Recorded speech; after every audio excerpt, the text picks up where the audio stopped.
Okay, now to the shocking story of Kate Spade. The husband of the fashion designer, Kate Spade, is breaking his silence after his wife's sudden and shocking death. So we want to read Andy Spade's statement in full. It's long, but we think it's important. So here it is. Kate was the most beautiful woman in the world. She was the kindest person I've ever known and my best friend for 35 years. My daughter and I are devastated by her loss and can't even begin to fathom life without her. We are deeply heartbroken and miss her already. Kate suffered from depression and anxiety for many years. She was actively seeking help and working closely with her doctors to treat her disease, one that takes far too many lives. We were in touch with her the night before, and she sounded happy. There was no indication and no warning that she would do this. It was a complete shock, and it clearly was not her. There were personal demons that she was battling. For the past 10 months, we had been living separately, but within a few blocks of each other. B, their daughter, was living with both of us, and we saw each other or spoke every day. We ate many meals together as a family and continued to vacation together as a family. Our daughter was our priority. We were not legally separated and never even discussed divorce. We were best friends, trying to work through our problems in the best way we knew how. We were together for 35 years. We loved each other very much and simply needed a break. This is the truth. Anything else that is out there right now is false. She was actively seeking help for depression and anxiety over the last 5 years, seeing a doctor on a regular basis and taking medication for both depression and anxiety. There was no substance or alcohol abuse. There were no business problems. We loved creating our business together. We were co-parenting our beautiful daughter. I have yet to see any note left behind and am appalled that a private message to my daughter has been so heartlessly shared with the media. My main concern is B and protecting her privacy as she deals with the unimaginable grief of losing her mother. Kate loved B so very much. Joining us now is Dr. Jody Gold. She's a psychiatrist and the director of the Gold Center for Mind, Health, and Wellness. Dr. Gold, what a tragedy.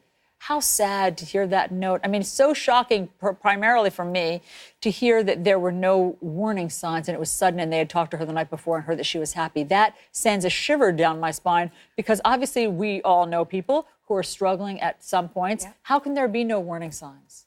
Well, I suspect that there were warning signs. There may not have been warning signs the night before. We do know that she was struggling with anxiety and depression. And I'm really glad that the husband came out with the statement. It's so heartfelt. And it actually really does help to clarify things and help us to understand that she was struggling with anxiety and depression for a long time. Also, because there are rumors, of course, circulating. Yes. Anytime something like this happens when it's so sudden, there are rumors, and we do have reporting that there was a note left behind that referenced her daughter and her husband, but we haven't revealed the contents of that note because, again, we need the context of what she was going through and what her husband knows about this. So I appreciate that he was saying that her daughter obviously needs privacy during this time. But when you heard about this, and now that you know this information, what do you think was going on with Kate Spade? Well, she was clearly suffering from anxiety and depression, and it's always a shock when someone kills themselves. What I'm so struck is that we talk about tragedy all the time here. You talk about it all the time.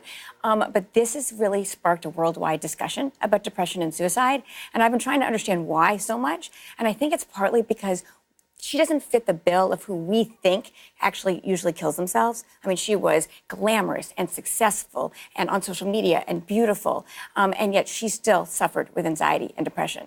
So I think that's part of why there's so much of a discussion about it, is that we don't feel like she fits the bill. And the truth is that depression affects almost 7% of our population. Everybody out there has either suffered from depression or knows someone that has. So it's quite real, and it affects everybody. Oh, for sure. I mean, we have some stats on mental illness. Yeah.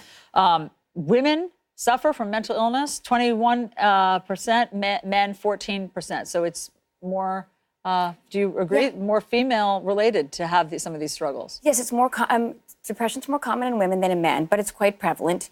And the risk factors for suicide are often more common in men than in women. But it's a huge problem, and suicide's real. And talking about it can raise risk factors. More women have received mental health treatment than men.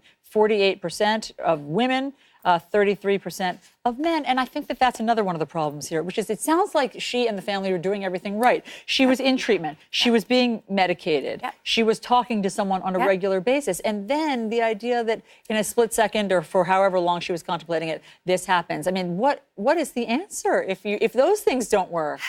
Well, the answer, I mean, it's a really serious mental illness. And I think what I would want her daughter to understand is that she suffered from a serious mental illness. She clearly got treatment. She clearly tried to fight it. And she lost the battle. And for people out there suffering from depression, they don't have to lose the battle. There is help out there. And as friends and family, we do have to look for risk factors and signs. It sounds like her husband's struggling with the fact that they didn't see the signs. And what are those? The signs would be changes in behavior, withdrawing. Social media is a big one. If you notice that a friend or family member is talking about suicide, talking about death, or even just looks strange, is doing something different on social media, you should reach out to them. I mean, I think that the other message for people who are struggling with depression, and again, so many people are, is that it can pass. You know, when you're in it, you think that that cloud will be over you forever. But then you can turn a corner, and it does pass, and that cloud does lift.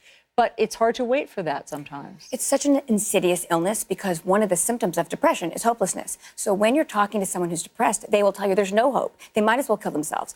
But the truth is it passes. That's why you have to call hotlines. That's why you have to reach out to friends. And what I would really tell people out there is if you have a friend or family member that you're worried about, don't be afraid to ask them. Don't be afraid to ask if they're depressed. And don't even be afraid to say, hey, are you thinking about killing yourself? Should you do that? Yes. People don't do it enough. And if someone says, yes, I actually have considered that, then what do you do? Then it's time probably to step it up. It's time to be there for them and to help them get more support. But if you don't ask, you don't know. And people are really afraid to ask. But can you alert their therapist? I mean, can you, if somebody is contemplating suicide and you know that, then can you have them committed, for lack of a better word, because they're a danger to themselves? Can you do something really aggressive for that person? Well, I don't know if the goal is to initially get them committed, but what you can do, and you're allowed to do that, is to let people know. You can let a therapist know. You can let a doctor know. The way confidentiality works is that the therapist or the doctor may not be able to speak to you, but you can call anybody's therapist or doctor, pick up the phone and say, I just want to give you information, or I'm really concerned about my friend or my husband or my wife. You can always let people know. There are suicide prevention hotlines. There's even crisis mobile units that will come to your home if you're worried. That is really good advice. People need to not just sort of try to respect the person's privacy, which I think we're all inclined to do, but to be aggressive and to get involved. Don't respect their privacy. This is the moment where privacy isn't so important. This is the moment where you need to reach out, and they need to know there's people caring about them, and at least you know there's another side, and get them the help they need.